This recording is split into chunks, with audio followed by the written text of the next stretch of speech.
Thank you very much, Elliot. I appreciate the introductions, and can you all hear me? I hope, okay. I want to thank you all for coming tonight, too. Please let me know somehow, raise your hand or yell out if you can't hear. Thank you.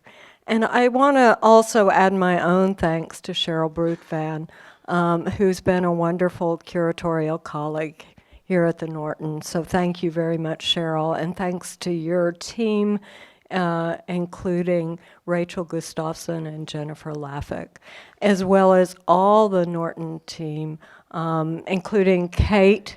Kate, I'm sorry, Faulkner, excuse me, who's been organized this event. Thank you very much. And all the Whitney and Norton staff who've made this possible. It takes a lot of people to organize an exhibition. And I also want to thank my director, Adam Weinberg, for his support of this exhibition. So thank you all very much. This exhibition came about as a result of taking a close look at the Whitney's collection of Robert Rauschenberg works, and realizing that we had works in the permanent collection that could provide kind of a concise overview of Rauschenberg's work over 5 decades, from the 50s through the end of the 90s. And that's what you see in the galleries here. These works were really the result of transformative acquisitions that Elliot mentioned that were given to the museum thanks to the generosity of Leonard Lauder and the gifts of Emily Fisher Landau and Barbara and Richard Lane. And a big thanks to them for their generosity. It's my hope that in seeing the exhibition, you'll get a sense of the groundbreaking nature of Rauschenberg's work. It's really remarkable looking at it and sort of looking back now. His incredible inventiveness with materials and with processes throughout his life, and the influence that he has had on subsequent generations of artists is really remarkable. So I want to thank especially David White, who is just a joy to work with, and a thanks to the Rauschenberg Foundation as well. Thank you, David, for being here tonight and for so generously agreeing to talk. Thank you, Carrie. And I know that Elliot mentioned your history. Is there anything else in particular you want to say about your history with Rauschenberg? Well, Elliot explained it quite well. My initial contact was when I was at Rhode Island School of Design in a winter break in 1961. I was headed for New York City, and a classmate said, there's a gallery named Castelli and an artist named Rauschenberg, and maybe you should go see what that is. And I went in, and the Dante drawings were installed, and I was completely overwhelmed and hooked ever since then. And then I did get the job at Castelli. Yeah, that's fabulous. Great. Well, the Whitney's history with Rauschenberg goes back to the 60s. Rauschenberg was in 6 Whitney biennials, and actually they were annuals at that time, from 1961. And then from 61 to 73, which was a biennial year. And we acquired our first work in 1961. It was a work from 1960 that was Summer Rental Plus 2. So it was acquired shortly after he made it. Then in 1968, the Whitney had an exhibition of Rauschenberg prints. And David found this wonderful picture of Rauschenberg in our Breuer building, which is the building that the Whitney was in prior to where we are right now. And Rauschenberg on this ladder next to his print autobiography, looking so pleased. That was in the stairway going down from the street level to the lower level, and it was a very high wall, which was needed for that print. Right. And it's a great image. he was included in lots of group exhibitions, but then again in 1990 and 91, the Whitney had an exhibition of his silkscreen paintings, and so that kind of sums up the history. We've acquired a number of works, and Rauschenberg was also very generous in giving us a couple of works that are really important to our collection, one of which is up in our Making Knowing exhibition at the Whitney right now. So before we talk about the work in the exhibition, David and I wanted to give you a little bit of history of Rauschenberg. Some of you may already know it, but talk a little bit about his background. He was born in 1925 in Port Arthur, Texas. And this is a picture of Port Arthur and the kind of modest suburban neighborhood that he might have grown up in, with the oil refineries providing the background for his life.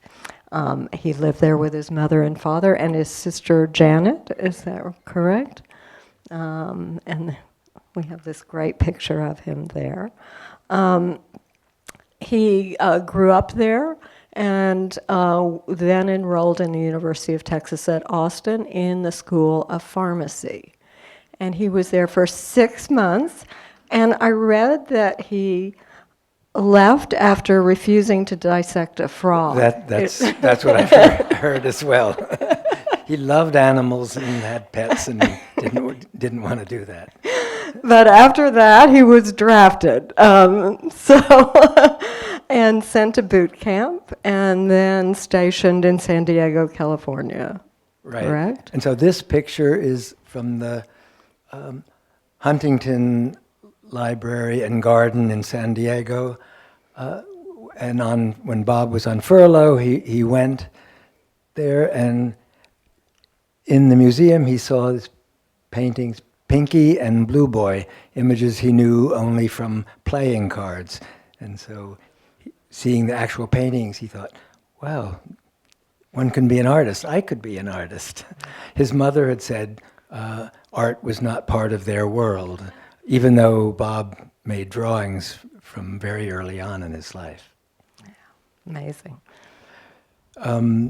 After that, he went to the Kansas City Art Institute on the GI Bill, studied there briefly, but he thought, in order to be a real artist, you need to go to Paris, which he did. And while there, he met fellow student Susan Weil, who subsequently became his wife. But they went to the Académie Julienne, but they were both disappointed in the classes. At her instigation, they went on to Black Mountain College in Asheville, North Carolina, a school that was based on making arts central to the education.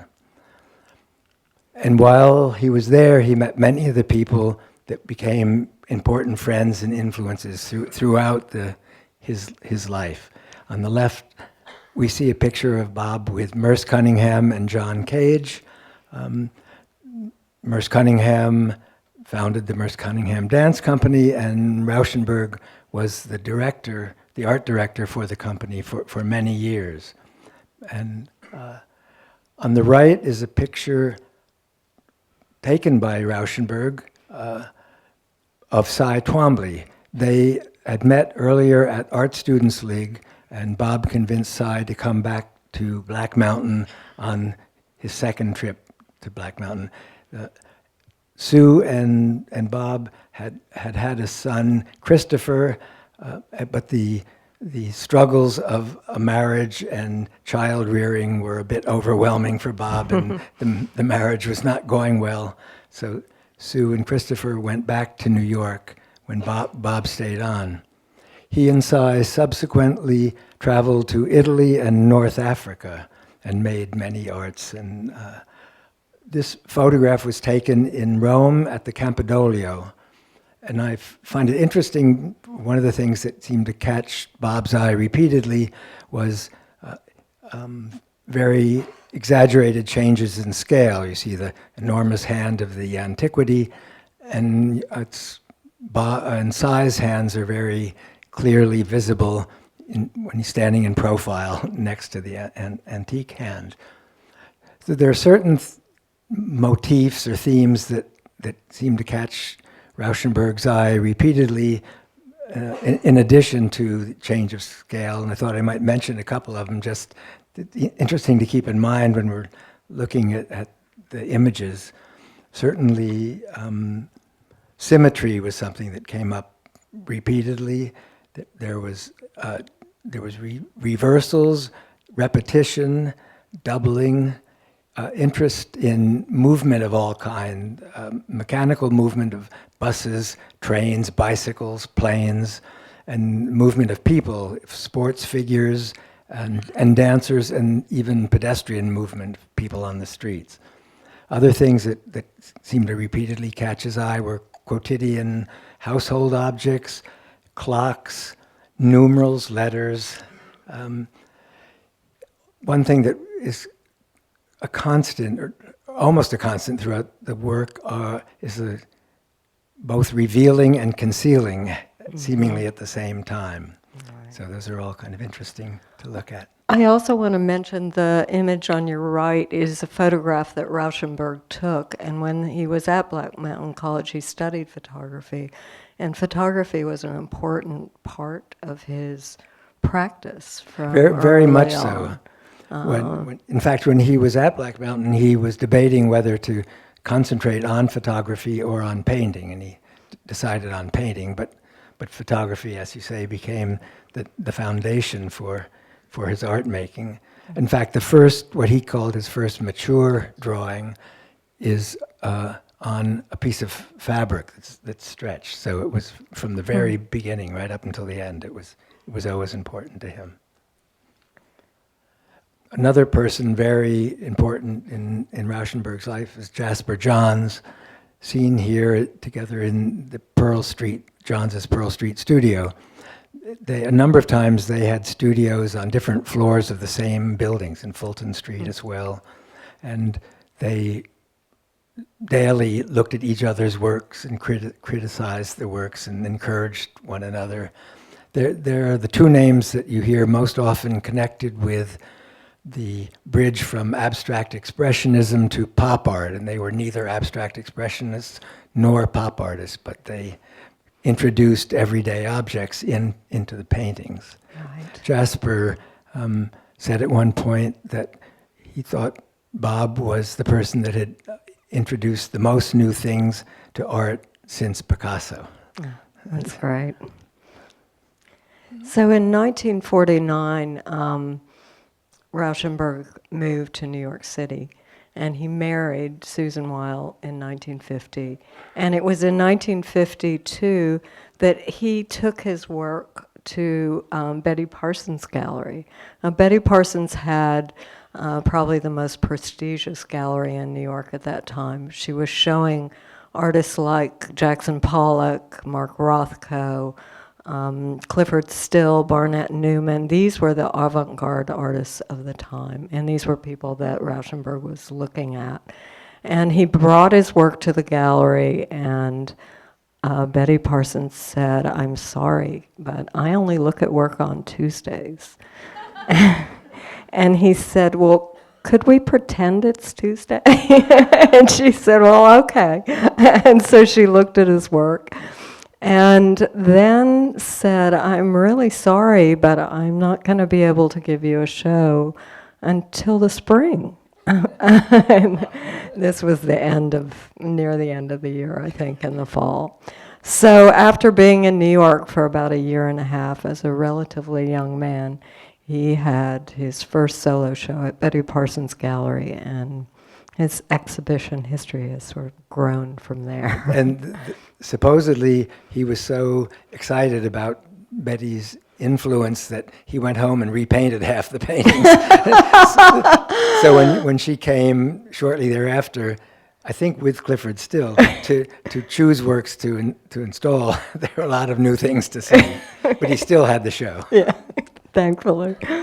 So this is the earliest work that you're seeing in the exhibition. It's from 1951, and I don't know how many of you have seen the show yet, but when you see it from a distance, it looks kind of somber and severe, but the closer you get to it, the more lively it is, the more you notice the surface and the kind of liveliness. I think he said there's not too much to look at, but there's a lot to see. That's great.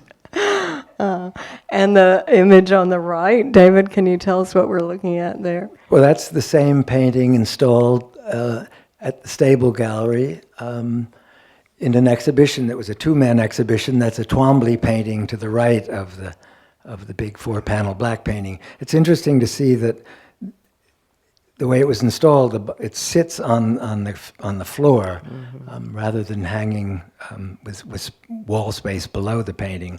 It's a painting that really seemed to retain his interest for a long time, and there are other photographs of the four panels in different orders from right to left, and even one of the panels in one of the pictures shows what was the top in that picture being the bottom in another picture. So at one point, I spread out the various pictures and I said, Bob, please let us know what you think is the way it should actually be installed. And the way it's installed here at the Norton is the way Bob chose that he wanted it to be seen. That's great. Oops, I think we're going the other direction. So this piece on the left is in the Whitney collection and unfortunately couldn't travel with the show, but Satellite from 1955. And then Canyon, which is not in the museum's collection, on the right.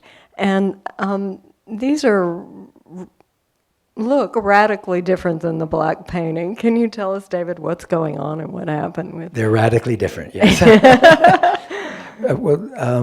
At Black Mountain, he did this series of black paintings and a series of uninflected paint of the white paintings on different shaped panels. Then he said he wanted to deal with what he thought was the most difficult paint to use, which was red. And those slowly got more and more exuberant and more things added to the surface, and they became the Combine paintings, which you can see as very, very exuberant paint handling and collage elements, photographs and printed images as well as objects, and you can't miss the stuffed pheasant on the upper edge. So taxidermied animals became something that he used several times. The painting on the right, called Canyon, is in the collection of Museum of Modern Art, and that's obviously a big eagle in the lower part of the painting. It's interesting, on the middle of the left-hand edge is a photograph of a young boy with his hand raised, and that's a photograph by Bob of his son Christopher. And to the right of that, it's a bit harder to see, is probably a postcard image of the Statue of Liberty with a raised arm, and as if they're almost in salute to one another. So it's a lighthearted, somewhat humorous thing. But even though there was that kind of lightheartedness in the work, often in the work, there was a very rigorous formal work in making these paintings. At the same time, yeah. Blue Eagle on your left from 1961 is also considered a Combine painting. And as you can see, it has a T-shirt in the lower portion of the painting. There's what looks like a can in the center, and then the Blue Eagle is an oil can on the upper right, and lots of other collaged elements, as well as a kind of gestural painting, which was true of the previous Combines. And of course this wonderful blue light. So there were all these elements of everyday life that were in the painting. And can you tell us what we're seeing on the right side? Sure. It just occurred to me that the Blue Eagle can is practically a reference to his own eagle in Canyon. So yeah. there's a lot of playing back and forth with his own works. On the right, it was I'm not sure what that photograph was taken for, but it was an official photograph, even though there's a stack of his artwork seemingly just tucked aside. But when you look closely, you see that the light of Blue Eagle is on, which meant the painting had to be plugged in. So Bob made sure that it be seen even in this informal situation, the way should be seen when it's installed on a wall. Yeah. And that little bundle of fluff at his feet is his beloved dog Laika, who was named after the Russian dog, which was the first dog to go in orbit on the Russian Sputnik. That's great. The next painting, Shortstop, is not in the exhibition, but it was in the Whitney exhibition of silkscreen paintings from 1991. And there's this combination of images in this painting. Can you tell us a little bit more about this and what he was doing at this time? These images are from the media, either magazines or newspapers. Only I guess there's a glass of water in the upper left, which would be a Rauschenberg, one of his own photographs. But what catches my eye, of course, is that change of scale, or speaking of where the very large hands in the bottom center, next to figures where the hands are so much smaller, but again, sports figures. And often when he started a series, the earlier ones tended to be in a very limited palette of black and white and gray with little touches of color. And he said he didn't want to be distracted by color when he was working out what he was doing. Mm-hmm. But then often he went on to do very colored versions in the same series, which is true of the silkscreen paintings. They're very colorful examples later on. As well. And the images, it's my understanding they're not meant to form a kind of narrative or to tell a story, but that he wanted the viewer to bring their own associations to the images. Is that correct? That is correct. He felt that everyone had their own memories and their own thoughts and their own ideas about things, so two people could look at the same painting and come away with very different feelings or thoughts about it. So he really felt that the viewer helped complete the painting. Yeah, it's great. This piece, Drycell, 1962, is another aspect of his work. Again, not in the exhibition, but it involves the viewer as well. Can you describe how this piece works, David? This was made for an exhibition called For Eyes and Ears Only at the Cordier and Ekstrom Gallery in New York. So Bob made a piece, rather than making sound, responded to sound. In the center of the front panel is a microphone, and when the viewer spoke or clapped or whistled or made noise of any way, the noise was transported by the microphone to that panel and back where the batteries are installed, and that activated a little crumble of metal and acted like a propeller and whirled around. So the painting moved when the viewer wanted it to move. But again, the front panel with the helicopter is silk screened the way the silk screen paintings were done. Mm-hmm. So it's kind of in the middle of that series. Right. It's the very beginning of Bob's involvement, which went through the late 60s, of technological works. He was a co-founder of an organization called Experiments in Art and Technology, which had to do with engineers from Bell Labs in New Jersey, and they got together with artists that had requests of certain things that they thought they couldn't figure out themselves, and the engineers helped make that happen. Yeah, that's fabulous. And so the artist's participation, or the kind of performative aspect of that work, I think is interesting in the context of his own performance and his work with performance. This is an image of him performing in Pelican, and you can recognize probably from the first image of the print autobiography in the Whitney, that image of Rauschenberg with the parachute on his back came from this particular performance. Can you talk a bit about his performance? 'Cause as I said, he was the artistic director for the Merce Cunningham Company, but he also did things for the Paul Taylor Dance Company and later for the Tricia Brown Dance Company. But for a period in the 60s, he also choreographed some of his own works, and Pelican was the first of those.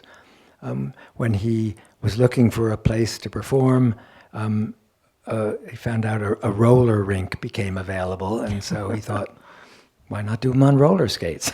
so Alex Hay on the left and Bob on the right had the parachutes attached to their back and were on roller skates, and the woman in the middle is Carolyn Brown, who was one of the principal dancers with the Merce Cunningham Company. Yeah, it must have been fabulous. Beautiful. By the end of the 60s and the early 70s, Rauschenberg was including not only images from everyday life, objects from everyday life, like we saw in so many of the previous images, but a lot of them had to do with social and political and environmental issues. And these are two prints that are in the Whitney collection that also didn't travel with the show. But can you speak a little bit about these works and those types of concerns? The one on the left called Signs was, he was commissioned by Newsweek magazine to design a cover for the cover story was to be about the conditions of the 1960s, and it didn't come about for whatever reason, but you can see what was going on in that decade. At the top is an image of Janis Joplin, who was also from Port Arthur, and they became friends and would marvel with one another about escaping from Port Arthur. But then you see both of the Kennedy brothers and Martin Luther King, and so they're all the tragedies of the 60s, as well as the triumphs with the landing of the man on the moon and Vietnam War activities above that. So it's a very rich and complex political comment on the period. To the right is the first Earth Day poster done in 1970. And as you can see, Bob used the American national bird, the bald eagle, as the central image and surrounded it by unfortunate pictures of the degradation and the destruction of the environment. 20 years later, he did the 1990 Earth Day poster as well. So it's something well before other people were getting involved in issues of the environment. It was always been a major vocal concern of Bob's. I think it's interesting. This is 50 years ago, and thinking about it in terms of today. So in the early 70s, Rauschenberg changed his primary residence from New York City to Captiva, Florida. And this is I love this picture of him by the water. Can you tell us what we're looking at here? When he first went to Captiva, he bought a modest piece of land with a very modest house, but it was at the edge of the Gulf of Mexico, which also Port Arthur is on the Gulf of Mexico. So there was a similarity of situation, but a very, very different feel between the oil fields of Port Arthur and the unspoiled environment of Captiva. When he first went there, you had to take a ferry from the mainland to get to Captiva. They have since built a causeway. And then over the years, he was able to buy adjoining pieces of property. So I think it became something like a 30-acre compound with a number of houses and buildings that he used for his print shop and different studios. This was a house that was very special to Bob called the Fish House, which was built by a naturalist from Captiva. And when you walk out on that boardwalk, you could pull a rope and it would lift the boardwalk, and you were really isolated out on the house. Sounds fabulous. Which Bob loved it. He's standing there with his arm around a piece from a series called the Cabal American Zephyrs from the early 1980s. And this one is called Global Shoot. And you can see he's got his hand resting on the globe as a kind of indication of his global concerns and his concern for the environment. Yeah, that's great. This is the first piece, if you're thinking chronologically, in the exhibition that was done in Captiva, and it's appears to be a pretty dramatic shift from what he was doing previously. Is that the case, and can you tell us sort of what happened? Well, it's very, very much the case, since prior to that he was doing the technological pieces with a lot of sound and light and noise and movement. But one of the things you can find almost any place in the world is cardboard boxes. So he decided to make a series, and the series name is Cardboards, and they're flattened boxes without any addition of paint or markings by Bob. It's whatever was found on the cardboard becomes the subject matter and the points of interest. They're mounted on pieces of plywood. They're cut to the same shape as the cardboard, and then holes are put in the upper edges, and the work is held up against the wall and then just nailed to the wall. And on the right, you can see the rope that comes down to another cardboard box sitting on the floor. This is one of the most exuberant and largest ones of the series. And the text on the boxes and the color and the stickers and everything form the kind of abstract formal elements of it. It's really... Yes, and in fact, the titles come from wording on the... If you really look over all those boxes, you'll see those words one place or another. Yeah, it's a beautiful piece.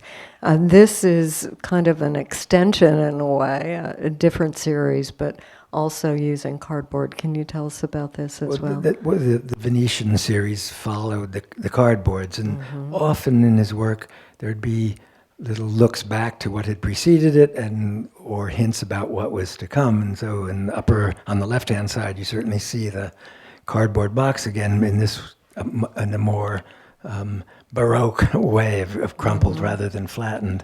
And on the right-hand side, a couple of panels of burlap. So you get an addition of different kind of texture and different kind of color. Yeah. So this is a beautiful piece. The texture of it is just extraordinary. The next works in the exhibition chronologically are from the Hoarfrost series. This is Pull on the left.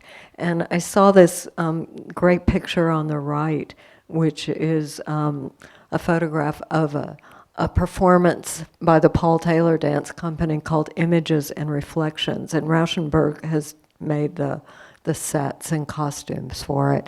And it reminded me of Pull and the use of the transparent fabric. He used fabric a lot in his work, in his sets, as well as other aspects of his work. In all kinds of ways. And the Hoarfrost very often are several layers of unstretched fabric, again, pinned to the wall through like buttonholes in the upper edges. But so there's the sense of revealing and concealing, and which is also what you see in that set. Right, I would love to have seen that dance. It looks beautiful. It's beautiful. There's another Hoarfrost piece in the exhibition, Sybil Hoarfrost from 1974 on the left, and a work from a different series, from the Jammer series on the right. Can you tell us a little bit about both of those and how they... Well, it's interesting that the Hoarfrost on the left is quite symmetrical, so there's that symmetry that you talked about. The imagery comes from magazines and newspapers, and they're made horizontally, where the fabric is on a press, and the image sources are put down on the fabric, and they're moistened, and then with pressure, the ink from the source is transferred onto the fabric. So there's always a bit of chance in how it's going to look when it's finished. Following that series, Bob was invited to go to India, and he was so taken with the voluptuousness of the fabric, both the colors and the materiality of them, the silkenness, the sumptuousness of them, that he felt that the fabrics gave him permission to celebrate the fabrics on their own without the addition of any imagery. He often combined them with other things like the bamboo pole on the left, and some of them actually don't even have fabric, but for the most part they do. Yeah, and he has a long history with fabric, doesn't he? For sure.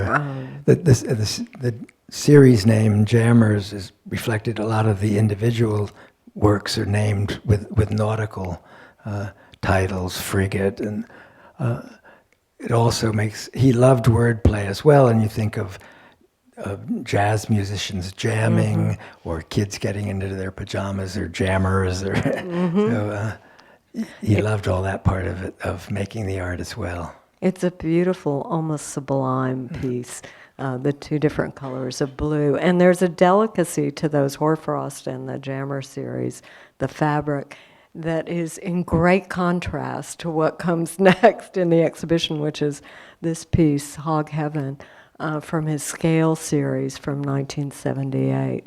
Can you tell us a little bit about this? Came about the time he was invited to be the bicentennial artist for a retrospective at the National Collection of Fine Arts in Washington, D.C.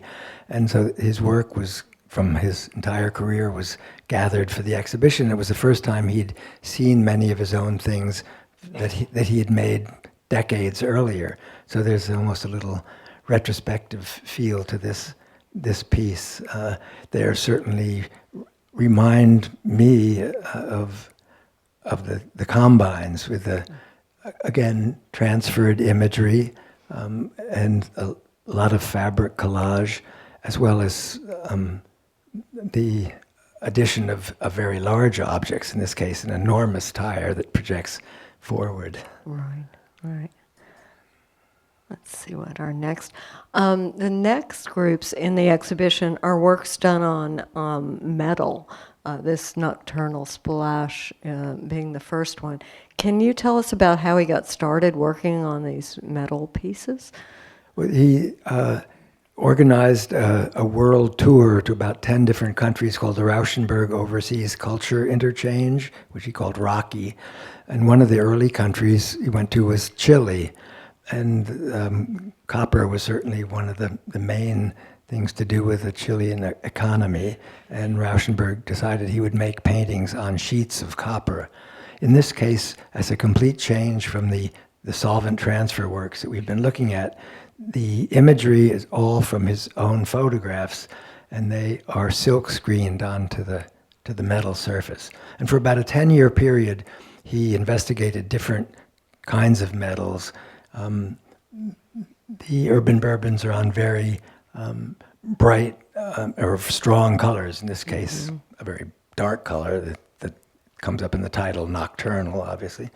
But then he also worked on mirrored aluminum and very shiny metals and golden colors like copper, brass, and bronze. And so a lot of experimentation. Yeah, for sure.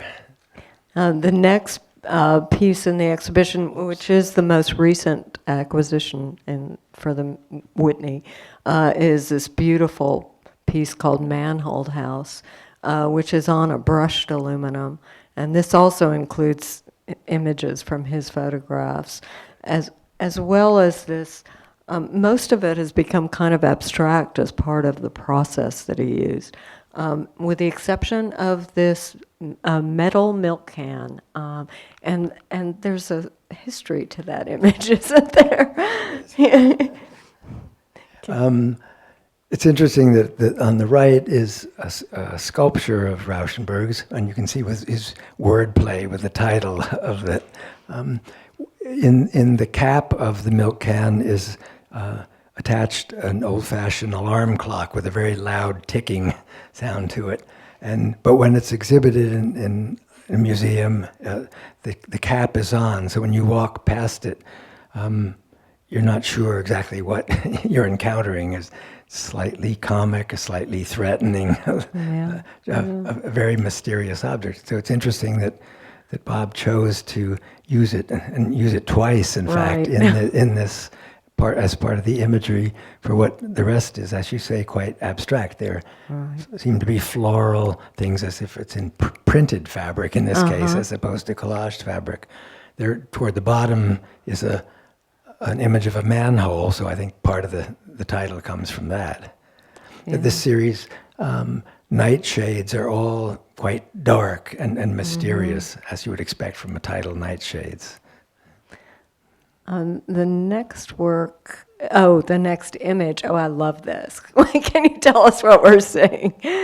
Well, pretty much concurrently with working on the paintings on different metal surfaces, he worked on a series of assembled metal sculptures called gluts. So he would go to the metal scrapyard and gather pieces of scrap that interested him, and he would bring them back and have them outside of his studio, and then periodically bring them in and make artworks from them. So this is Bob looking for some inspiration. And the next work was the result of inspiration. So this is in the exhibition, Primary Mobile Glut. And so another thing that Bob often did was take common objects and use them in unexpected ways, like chairs on their side or buckets upside down, and then in this case the bicycle. You see the handlebars resting on the floor and the pedals up high up in the air, and the primary has to do with the primary colors red, yellow, and blue, and it's the blue of the bicycle frame and the remnants of red paint in the latter. And this is one of the few cases where he added the color yellow to the downspout to make it. But there's a nice contrast between the solid circle of the bicycle wheel rim and the flaccid inner tube just lying on the floor. Yeah, he was kind of a genius in this kind of formal abstraction. This is a series of 7 prints called Soviet American Array from 1988 to I think 90, maybe one was done in 91. These were prints made at ULAE, and they're composed of photographs that Rauschenberg took in the Soviet Union and in the United States. And can you tell us a little bit more? These are part of the Rocky project as well. Right. For each of the countries, he made work specifically to do with that country. He usually made them at his studio. In this case, ULAE is Universal Limited Art Editions, a print shop in Islip, Long Island. After the works were made, they would have the exhibition. There was an exhibition in Moscow where these were first shown. I just find that all those different things that we've been looking for of repetition and doubling and show up in a lot of these prints. They're very, very handsome and fun to look at in great detail. And I just want to point out, this was pre-global art market time. So this was way before what we think of as a kind of global art market today. So. And then the last, or latest, I should say, work in the exhibition is this one on the right, Sphinx's Atelier from the Anagram, a pun series. And this has if you look at it closely in the exhibition, it has a really different physical quality than any of the other works. Can you talk a little bit about how this was made? Well, after working on the paintings on metal, where his own imagery silk-screened, he went back to the solvent transfer method as he had used in the Hoarfrost. And actually, the image on the left is a beautiful drawing in the Whitney's collection, which unfortunately is not here. But it's from 1958, which again is solvent transfer.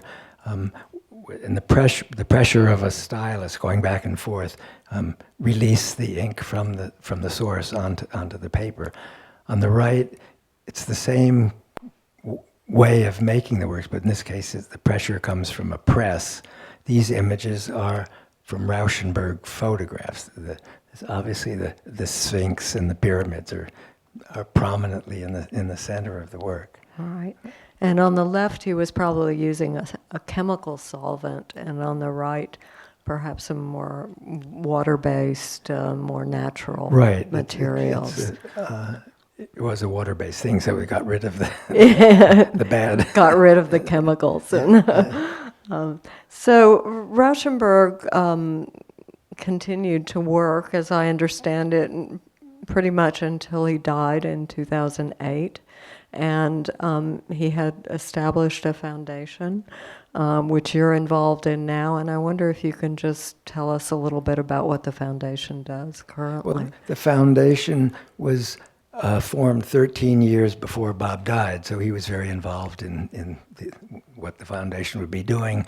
It has three main areas of focus, one of them being philanthropy. Bob was always generous both with his artwork and then when later in his life when he was able to have more money, he was generous with his money as well.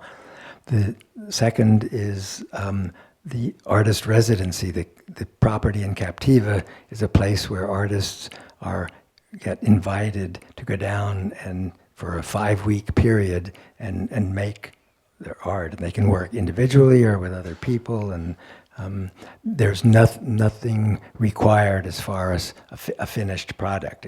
It's all about just having a good place to work. And then the third area is Rauschenberg's legacy through either exhibitions or publications. The foundation has a tie-in with Hunter College the last couple of semesters, and this image is from the foundation headquarters on Lafayette Street, where Professor Emily Braun had a class in Masters in Art History and in Curatorial Practicum, and the students were invited to choose whatever series they wanted to work on from the foundation holdings, and to go do in-depth studies of the works, and then use the first floor space to install the works as they wished. And so this photograph was taken during that installation, and there on the right you see Manhole House again. So it's a very successful collaboration which is going to continue into the years to come. That's wonderful. Thank you so much, David. I really appreciate it.